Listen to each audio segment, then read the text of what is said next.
All right, hello. The scene that we're about to see right now is from a play called Proof, and it features two characters. We have Hal and we have Catherine.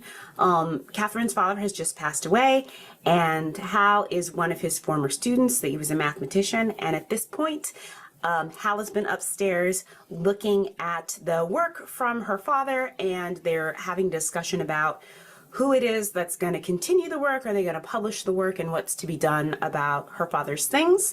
And so here is a scene from Proof with Yesenia and Neil.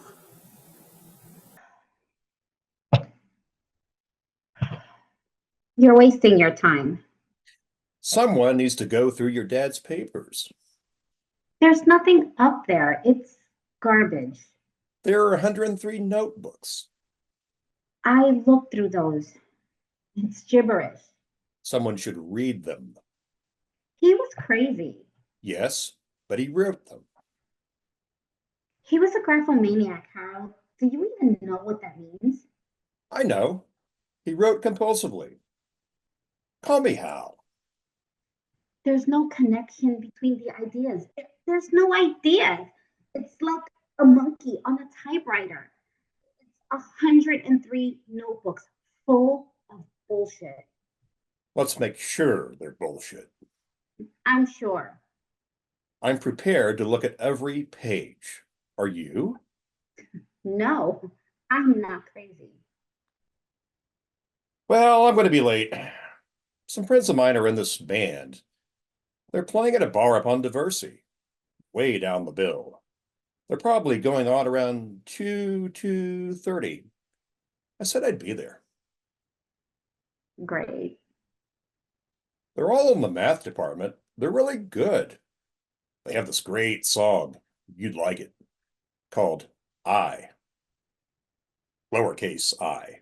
They just stand there and don't play anything for 3 minutes. Imaginary number. It's a math joke. You see why they're way down the bill. It's a long drive to see some nerds in a band. God, I hate it when people say that. It is not that long a drive. So they are nerds. Oh, the rich and geeks. But they're geeks who, can dress themselves, hold down a job at a major university. Some of them have switched from glasses to contacts. They play sports. They play in a band. They get laid surprisingly often. You're in this band, aren't you? Okay, yes, I play drums. You want to come? No, thanks. All right, look, Catherine. Monday. What do you say? Don't you have a job? Yeah, I have a full teaching load this quarter, plus my own work. Plus band practice. I don't have time to do this, but I'm going to. If you'll let me. I loved your dad. I don't believe a mind like his can just shut down. He had lucid moments. He had a lucid year, a whole year 4 years ago. It wasn't a year. It was more like 9 months. A school year. He was advising students. I was stalled on my PhD. I was this close to quitting. I met with your dad and he put me on the right track with my research. I owe him. Sorry. Look, You're 25, right? How old are you? It doesn't matter. Listen, Fuck you, Hal. How old are you? I'm 28, all right? When your dad was younger than both of us, he made major contributions to 3 fields: game theory, algebraic geometry, and nonlinear operator theory. Most of us never get our heads around one.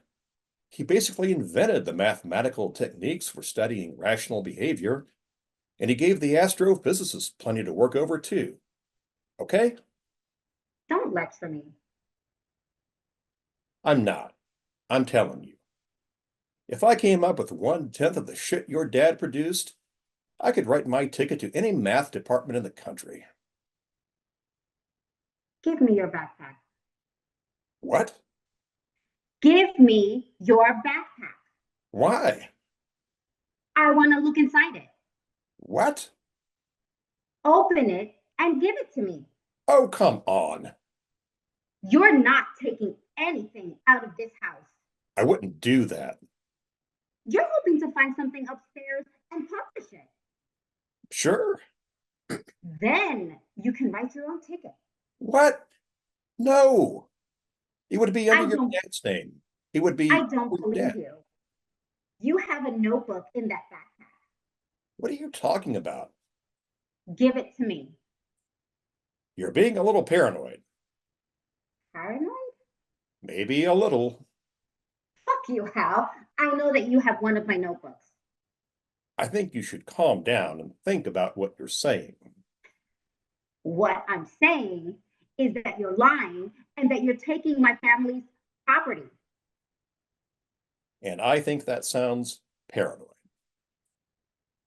Just because I'm paranoid doesn't mean that you don't have something in that backpack.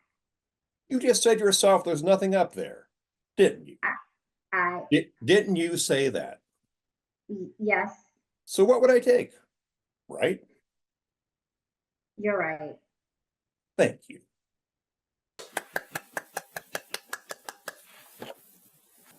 So the piece that we're about to see now is from a play called A Chorus Line, and it features hang on. See, now that we're filming and I get to like cut this together every now and again, I get to like stop and make it perfect. Dance 10, looks 3. What character is that? Who sings that? Val. There we go. I knew I was going to get it together in a second. Okay. So, I'm going to give a new slate. Okay. So now we're about to see a piece from the musical A Chorus Line. This is Val's monologue that precedes her song Dance 10, Looks 3, where she's going to talk to us about how she came to New York to be working on Broadway. So let's give a nice big round of applause for Leanna.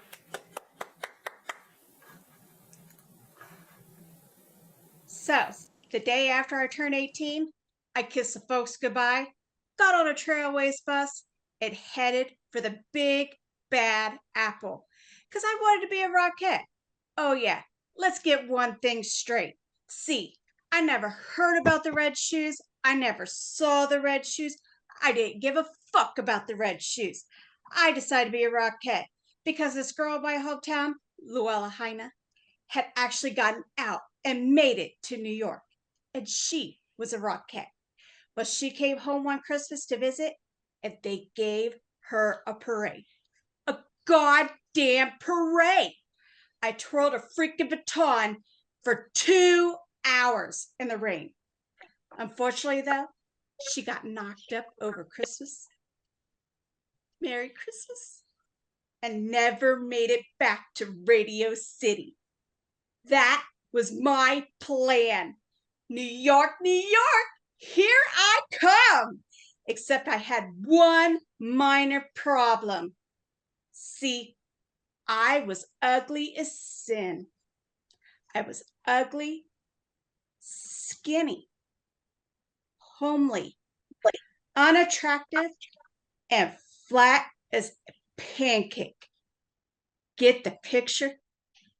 Anyways, I got off this bus in my little white shoes, my little white tights, my little white dress, my little ugly face, and my long blonde hair, which was natural then. I looked like a fucking nurse. I had $87 in my pocket and 7 years of tapping acrobats.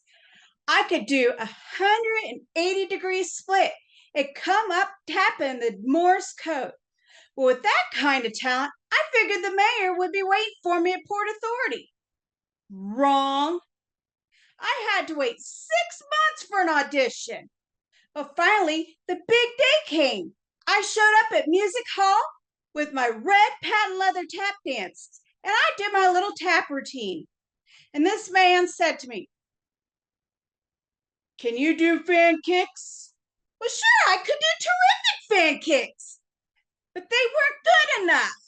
Of course, what he was trying to tell me was it was the way I looked, not the fan kicks. So I said, fuck you, Radio City and the Rockettes. I'm going to dance on Broadway. Well, Broadway, same story. Every audition. I mean, I dance rings around girls and find myself in the alley with the other rejects. But after a while, I caught on. I mean, I had eyes. I saw what they were hiring.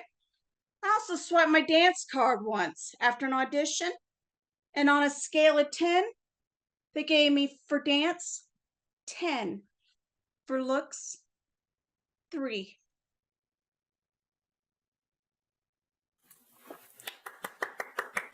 Yay! Awesome. Way to kill it. What a strong start. I'm going to let Melody in, and I'm going to let this other person in. Cool. Yeah, so let's keep it going. That was amazing. The next piece we're going to see today is performed by our fabulous Felicia, and it's from a play called Things I Know to Be True, which is a play from an Australian playwright. And we open up with Rose, who is sharing her recent transcontinental experience and what exactly it is that leads her back home. So take it away.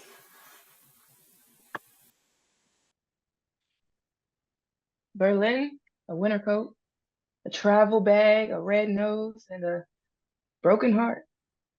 I'm standing on the platform at the train station. It's cold, the train is late, and my socks are wet.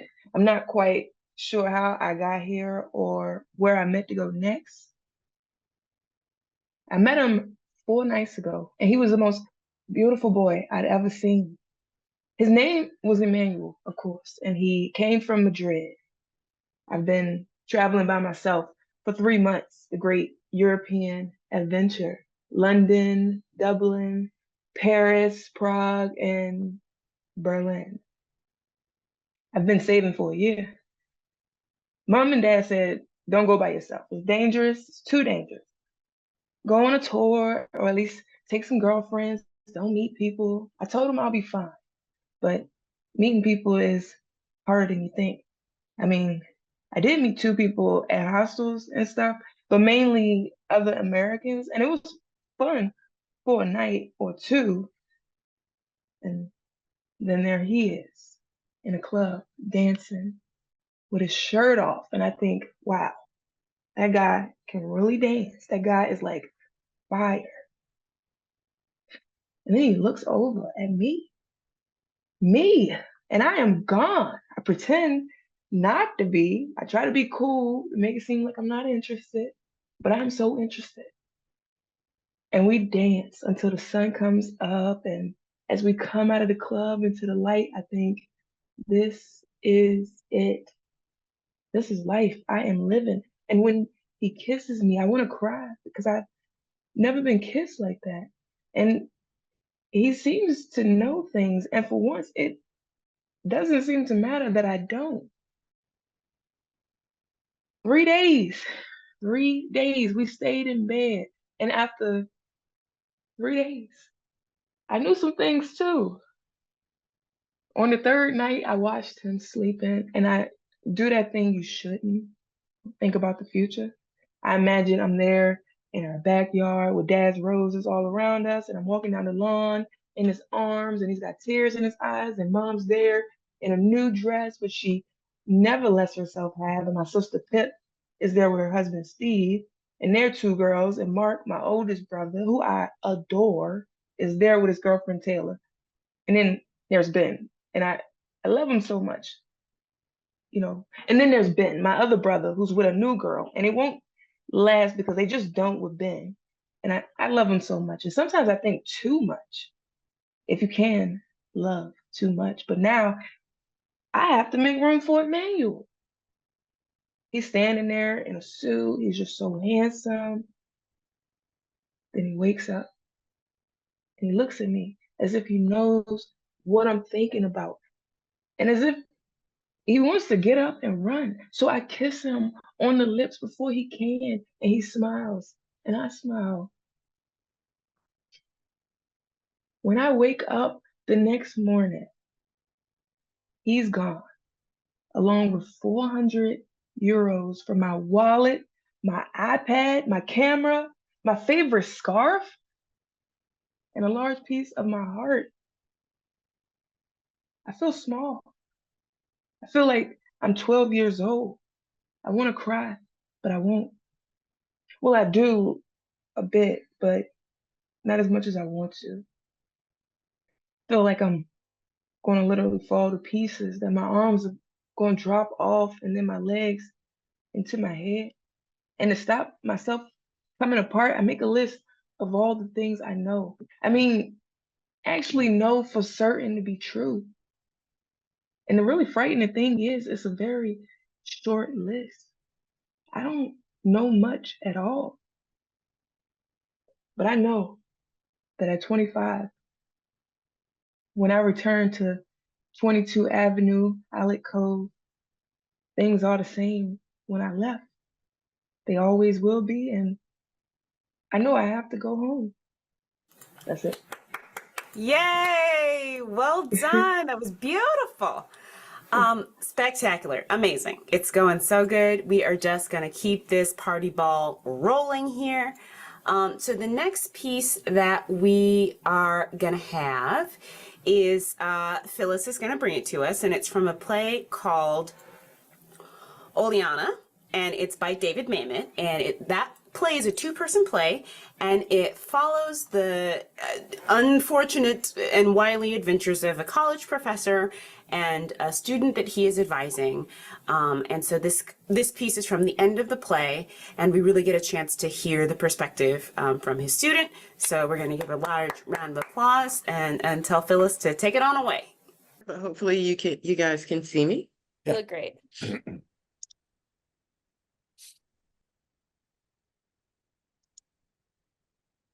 The issue here is not what I feel. It's not my feelings, but the feelings of women and men, your superiors who've been polled. Do you see? To whom evidence has been presented and who have ruled. Do you see? You've been weighted, the testimony and the evidence, and have ruled that. Do you see that you are negligent, that you're guilty, that you're found wanting and in error and are not, for the reason so told, to be given tenure, that you are to be disciplined for facts, not alleged. What's the word? But proved. Do you see by your own actions what the tenure committee has said, what my lawyer has said, for what you did in class, for what you did in this office? They're going to discharge you, as well they full should. Do you understand? You're angry? What has led you to this place? Not your sex, not your race, not your class, your own actions. And you're angry. You asked me here, what do you want? You want to charm me? You want to convince me? You want me to recant. I will not recant. Why should I? What I say is right. You would tell me that you have a wife and a child and a career and that you worked for 20 years for this? Do you know what you've worked for? Power. For power. Do you understand? And you sit there and you tell me stories about your house, about your private schools, and about privilege, and how you are entitled to buy, to mock, to spend, to summon. All your stories, all your silly, weak guilt It's all about privilege, and you know it. Do you see? You worked for 20 years for the right to insult me, and you feel entitled to be paid for it. That's it. Yeah, round of applause. That was a beautiful piece. Thank you so much.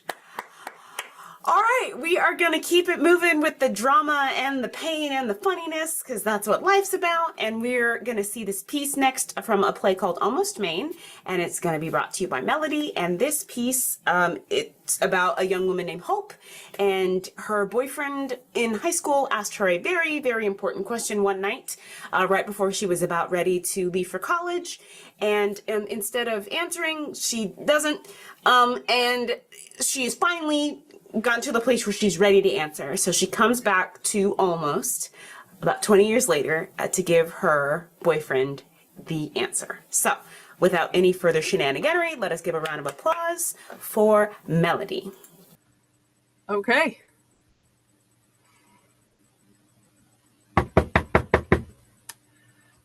I know this isn't going to be very easy, but I was out there alone in the world, and I got so scared because all I could think about was how I had no place in the world. But then I just, out of nowhere, realized that there was one place in the world that I did have, and that was you. So I flew and I took a taxi from Bangor. I just had to come see you. Thank God you're, oh, you're not. This is the house.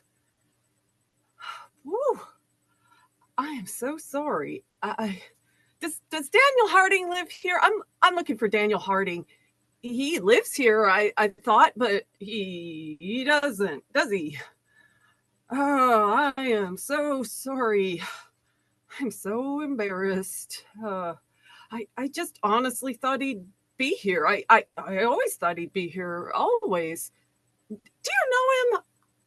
A big, tall guy, played basketball, all Eastern Maine, strong. Played hockey too. Do you know him? Don't even answer that. That was a horrible thing to ask. I know.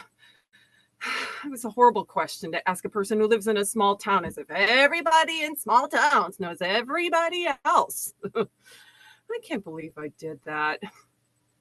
I don't live here anymore, but when I did, I hated it.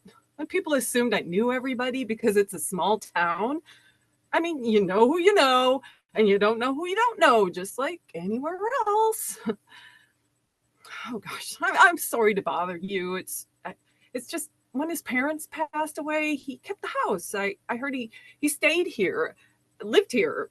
I thought last time I saw him, he asked me a very important question, and I didn't answer it.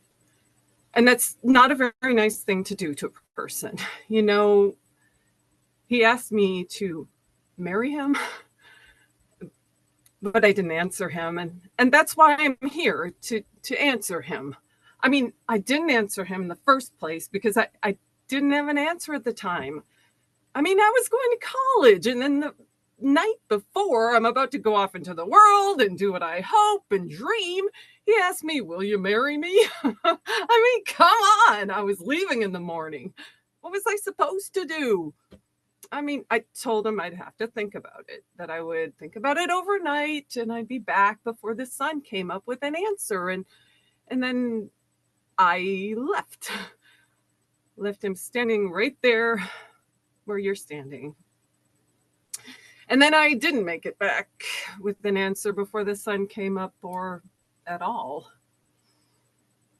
It wasn't my answer.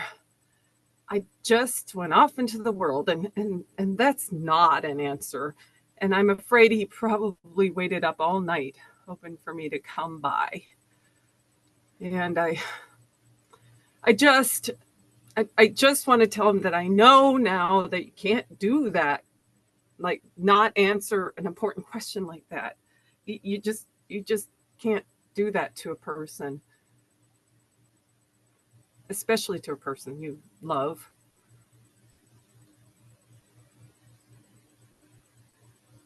That's it. Beautiful work. Let's get a round of applause for Melody, please, and her beautiful performance. Amazing. We're going to keep it right going along. This next piece, we're going to hear from Neil from a play from Christopher Durang, whose specialty is sort of absurdist and ridiculous plays. And this play is called Laughing Wild, and it is a play for two people.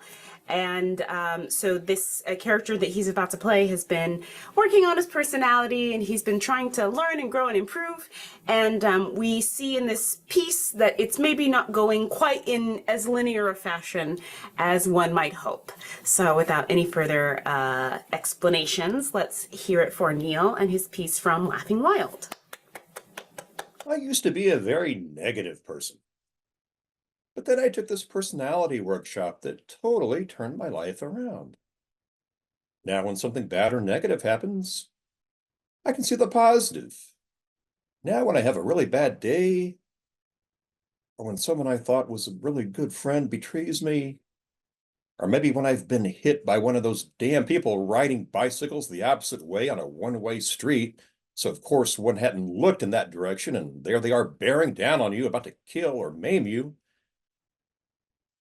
Anyway, I look at any of these things and I say to myself, this glass is not half full, it's half empty. No, I said it backwards. Force of habit. This glass is not half empty, it is half full. Of course, if they hit you with a stupid bicycle, your glass won't be half full or half empty. It'll be shattered to pieces and you'll be dead or in the hospital. But really, I'm trying to be positive. That's what I'm doing with my life these days.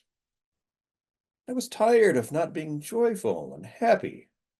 I was sick of my personality, and I had to change it. Half full, not half empty. I had to say to myself, you do not have cancer. At least not today. You are not blind. You are not one of those starving children in India or China or in Africa. Look at the sunset. Look at the sunrise, for God's sake. Why don't you enjoy them? And now I do. Except if it's cloudy, of course, and you can't see the sun. Or if it's too cold. Or if it's too hot. I probably need to take a few more personality workshops to complete the process. It's still not quite within my grasp, this being positive business. But I'm making great strides. My friends don't recognize me. And it's hard for me to be positive because I'm very sensitive to the vibrations of people around me. Or maybe I'm just paranoid.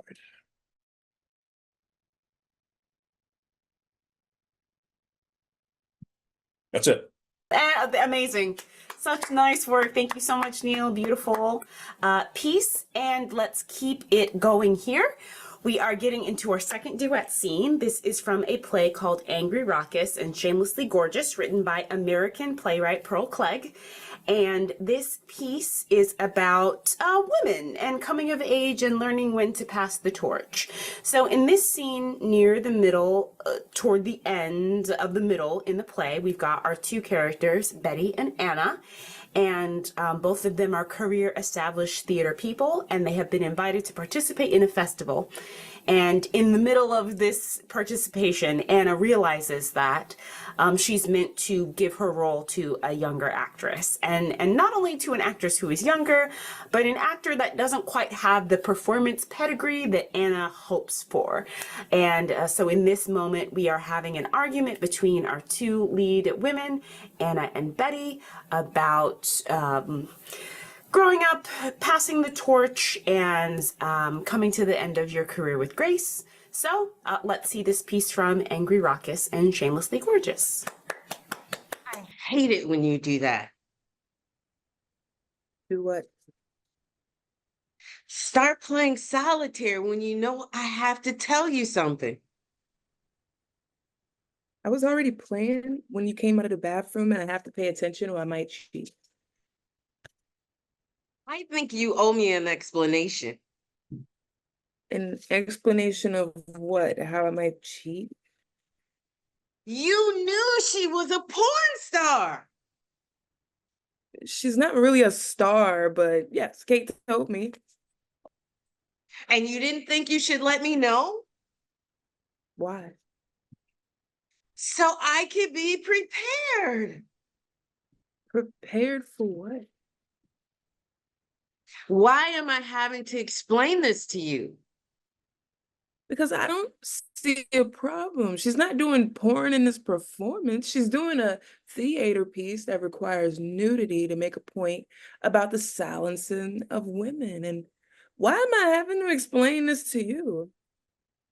You're impossible to talk to when you're like this. Don't you want to know who I was talking to on the phone? No, particularly. Why not? I think it might make me lose respect for you, and that wouldn't be good for the friendship. What does that mean?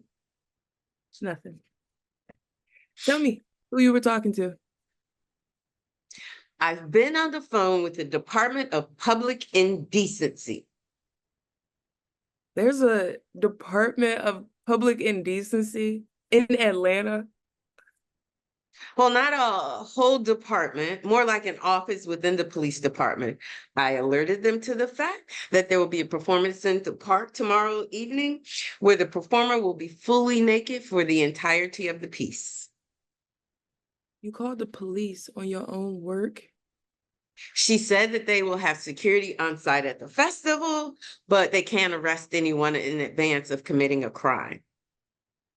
You called the police on your own work. Not on my work, on her. You're making this a problem when it's really an opportunity for you to stand up in front of everybody fully clothed and say, I'm done. Thank you. It's been a blast and good night.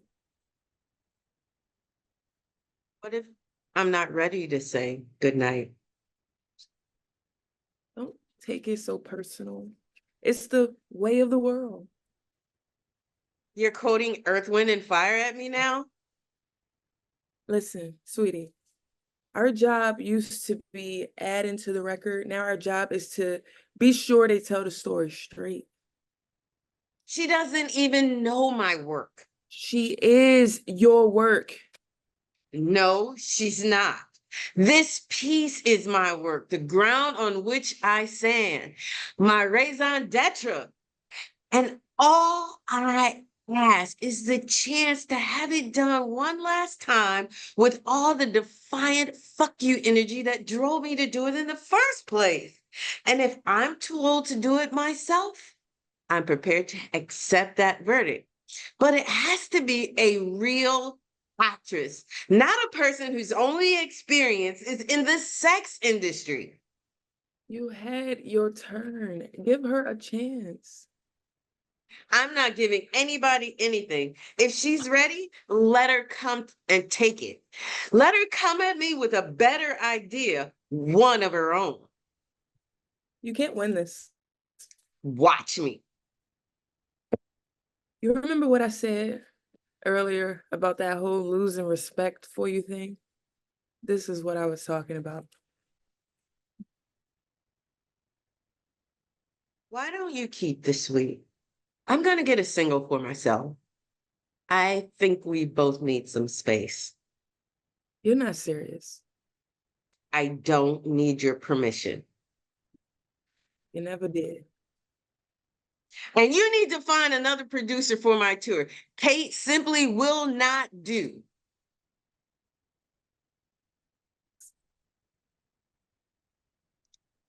That's it. That's it. Yes. Oh, yep. Thank you. Lovely work. Beautiful scene. Thank you so much. Now we are going to finally take a little bit of a break and just see something that's just very sweet and comedic. This next piece is brought to you by Artie, and he is going to give us the lunchroom monologue from You're a Good Man, Charlie Brown. Will he ever be able to go speak to the little redheaded girl? We don't know. but we're going to find out in just a minute. So let's give it up for Artie and his piece from Your Good Man, Charlie Brown. Okay, Your Good Man, Charlie Brown. You think lunchtime is about the worst time of day for me? Always having to sit here. Of course, alone.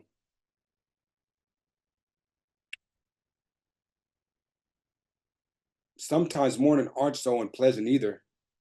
Waking up and wondering if anyone would really miss me if I never got out of bed. There's the night too. And all those hours in between when I do all those stupid things.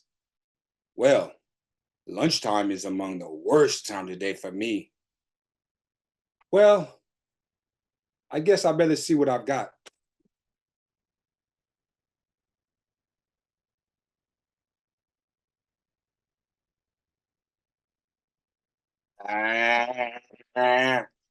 Peanut butter. Some psychiatrists say that people who eat peanut butter sandwiches are lonely. I guess they're right. And when you're lonely,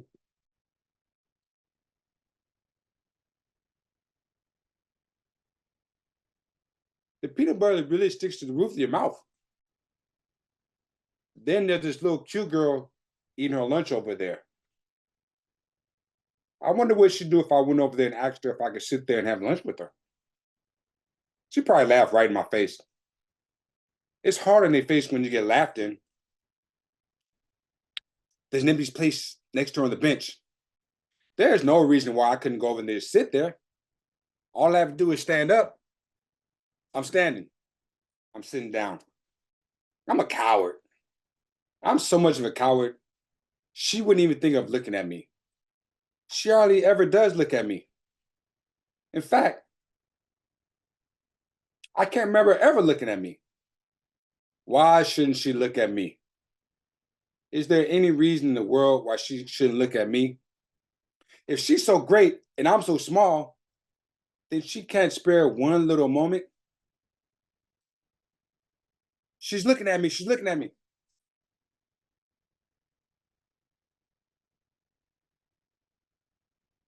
Lunchtime is among the worst times of the day for me.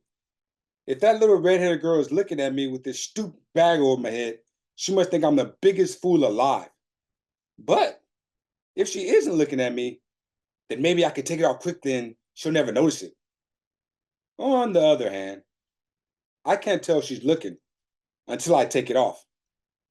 Then again, if I never take it off, I'll never have to know if she's looking or not. On the other hand, it's very hard to breathe in here. Whew. She's not looking at me. I wonder why she never looks at me. Oh well, another lunch, an hour with 2,863 to go. Done. All right, yay! Thank you so much. That was a great piece. And the fun keeps on rolling down with the funny stuff. Right now we're going to hear from Yesenia. And Yesenia's got a piece from a play called The Drunken City. And in The Drunken City, three best friends have all managed to become engaged within a couple of weeks of one another. And so they decide they're going to have a joint bachelorette party. And in this joint bachelorette party, they go down into New York City and we start drinking and people get lost and separated. And our heroine that we're going to spend some time with in a minute, she accidentally kisses a young man who is not her fiance. And after doing that, she has a sudden realization about her fiance, about the state of her possible marriage, and she's able to share these feelings with this nice young stranger. So let's hear this piece. Yesenia from Drunken City. So I have my little club background going on.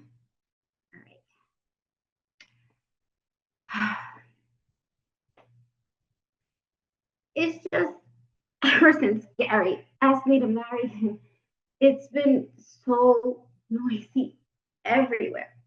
Once anyone hears about it, I feel them. Everybody, people, they're crazy. They hear I'm getting married and they look at me, and it's like, it's almost like they look at me and their eyes bug out.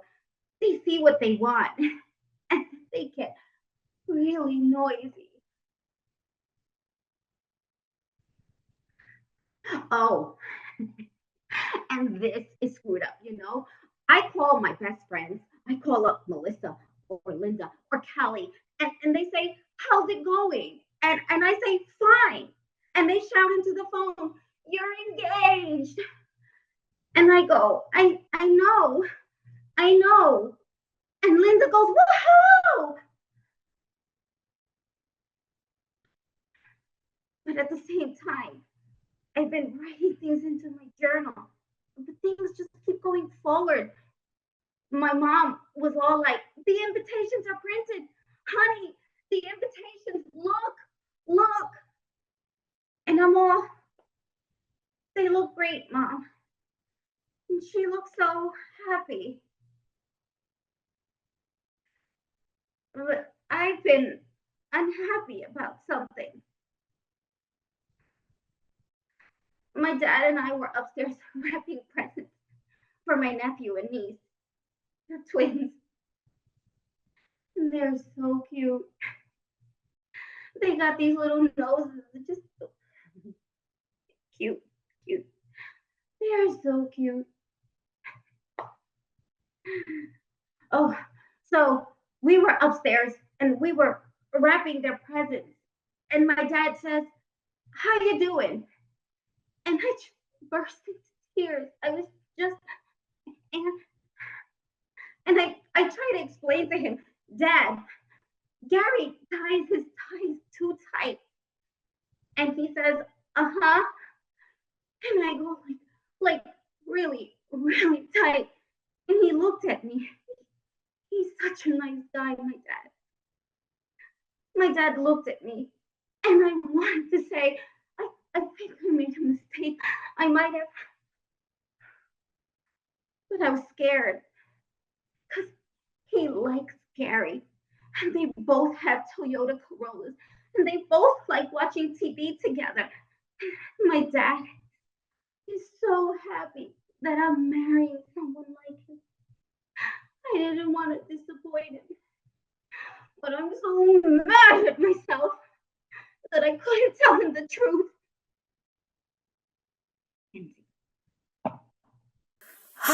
All righty. So, coming to our second to last duet scene that we're going to see today.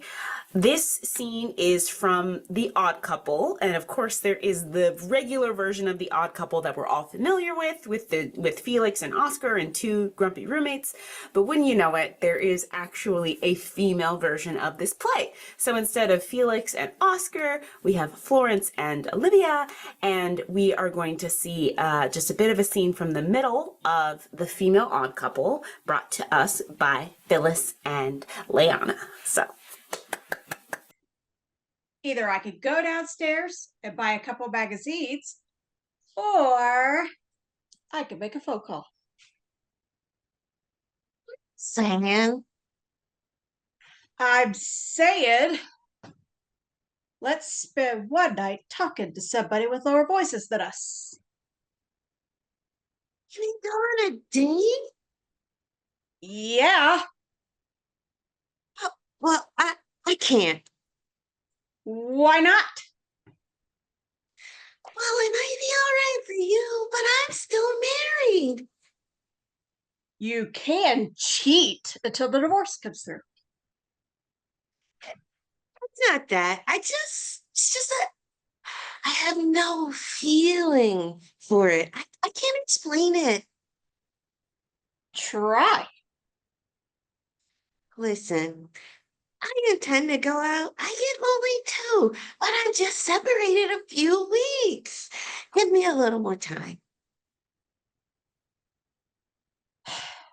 All I want is to have a dinner with a couple of guys. You just have to eat and talk. It's not that hard. You've eaten and talked before. Me, can you go by yourself? Look, for all I care, you could take him in the kitchen and bake a blueberry pie. but I think it's a lot healthier than sitting up in your room, in your bed, every night, writing Frank's name in a crossword puzzles just for one night. Talk to another man. Oh, Leave it to me. There's two brothers who live in this building. English guys. One's a widower, the other's a divorcee. There are barrels of laughs. what do you know? I was trapped in an elevator with them just last week. I've been meaning to call them, but I didn't know which one to take out. This will be perfect. What do they look like? Don't worry. Yours is very pretty. Don't worry. Which one is mine? The divorcee. Why do I get the divorcee? I don't care. You want the widower? No, I don't want the widower. I don't even want the divorcee. I'm just doing this for you. Look, take whoever you want. When they come in the door, point to the brother of your choice. I don't care. I just want to have some laughs.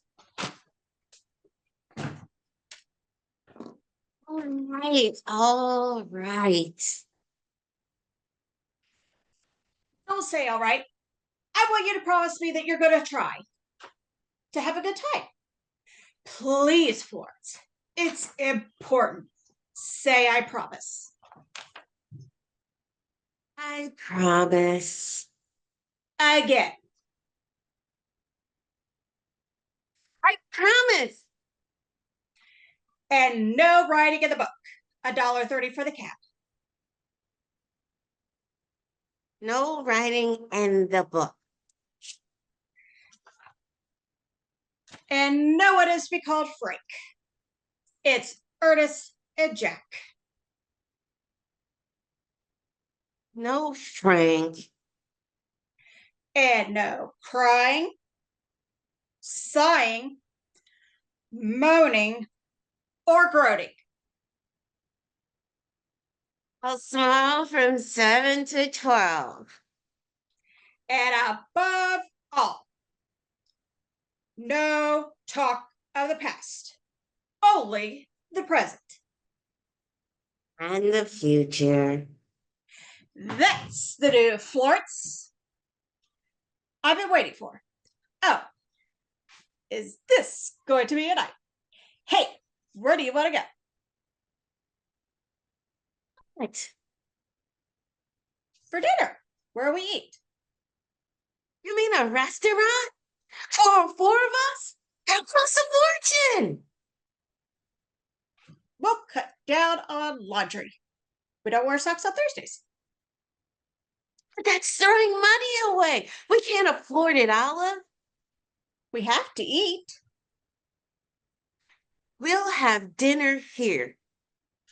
Here. I'll cook. We'll save 30, 40 bucks. What kind of double date is that? You'll be in the kitchen all night. No, I won't. I'll put it up in the afternoon. Once I get my potatoes in, I'll have all the time in the world. What happened to the new Florence? Who are you calling? Grandma, I'm gonna get a recipe for London broil. The guys will be crazy about it. Oh, And see. So, yay! Round of applause one more time for Phyllis and Liana, that female odd couple. So funny. It's nice to have a little bit of a laugh after some of the heavy stuff we've seen already so far. So, Last scene we're going to see today. We are going to close it out. A scene that's going to be performed for us by Artie and Melody. And it's from a play called Exit the Body. Now, Exit the Body is your traditional sort of murder mystery, but instead of being like tense and stressful, it's sort of funny and ridiculous. So, this is from the start of the play where we are going to meet Randolph and Jenny. Randolph is a gangster and he is on the search for some missing diamonds that have been left by the boss man who had met his untimely end while staying in this rental house. And he is accidentally or on purpose made friends with Jenny, who is the housemaid. And they have gone into cahoots together to try and find these diamonds. So here we have the opening scene from Exit the Body, performed by Artie and Melody. Come on, show me the joint. If I got to do a job while a Hellman woman is living here, I want to know where I'm working. Well, this is my room, the kitchen. This is where I cooked Mr. Redfax's last supper. Makes me feel kind of sad I didn't do better. If I'd have known he was going to die, I'd have never have used instant coffee. I'd have percolated. You're a decent girl, Jenny. Upstairs, just bedrooms, huh? Yeah. Where's this lead to? Oh, the library. It's full of books. Mr. Redfax never read nothing except that racing journal he got in the mail. He had his fingers in more rackets. Everything from jukebox to dope. What a joint. Hey, it's furnished right down to the booze. Everything.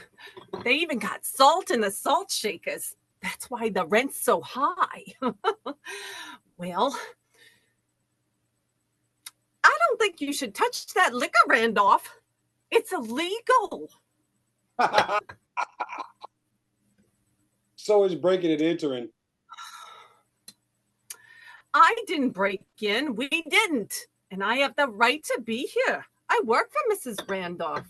I'm Hammond. Gosh, it's new.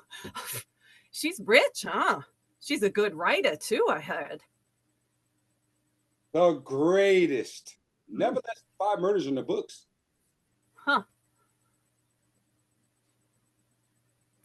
Well, I'll be working for her. But suppose the diamonds ain't here. They gotta be. After the heist was made in New York, the ice was brought here. But what about the diamonds? Yeah, Jen. Ice is diamonds. That's the way you gotta talk now you're turning crooked. I'll try. Now the fence. That's the person who buys the stolen diamonds. Now you're catching on, pigeon. Vince comes up to pick up the ice, but Redfax gets killed before he could turn them over. So the diamonds got to be here. And I can look while I'm cleaning up the place. And at night, you can let me in and we'll look together. Okay? The boss is no fool. But I don't even know the boss. When am I going to get introduced? Who signs my W-2 form? Hey, Jen, this is not declarable income. Oh, gee, that's great. But I like to know who I'm working for. Get us the bottle, huh?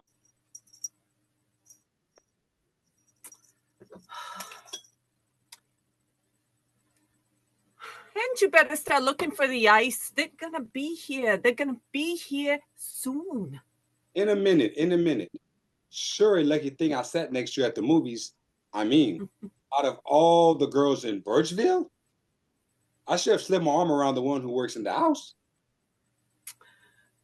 I don't usually let strangers do that in the movie shows, but I could tell you was a gentleman. My mother brought me up. She trained me to go crooked, just like the other kids' moms trained them to go straight. Well, I can bet she's proud of you now. What's your mother doing now? Give or take about 10 years. Why? She lifted an emerald necklace off a dame at the opera house. Mother loves Bizette. She took the necklace just as Carmen was trying to sell her cigarettes. But they caught her.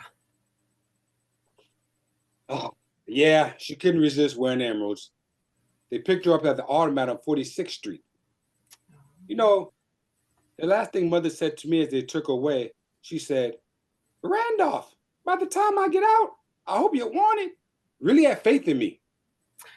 I bet she's real proud of you now.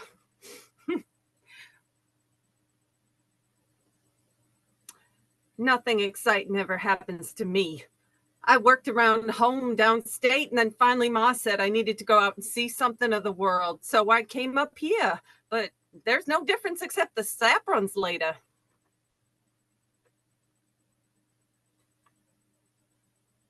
I'll show you the world, pigeon. I may even take you to Boston. Oh.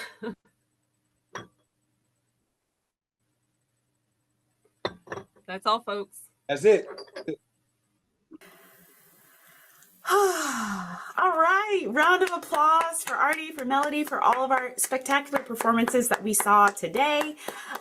We had a spectacular time over the past 6 weeks learning about different acting things and techniques and voice and film and how you find your emotions and how you tell a story. And this has been just a really lovely showcase and a chance for all of our early career professionals. You've all been baptized and or deputized as actors. Your check is in the mail. That's always what they say, and it's almost never true. We had a really good time in class. And so just one more big round of applause for all of our spectacular performances today. And if you decide that you need to take this class or any other class like it, feel free to hop onto asap.org, asap.org to learn about all the different acting, improv, drama, painting, writing, sculpting, singing, choir, stage combat classes that are available to you online or in an area near you. So thank you so much, and round of applause for everyone.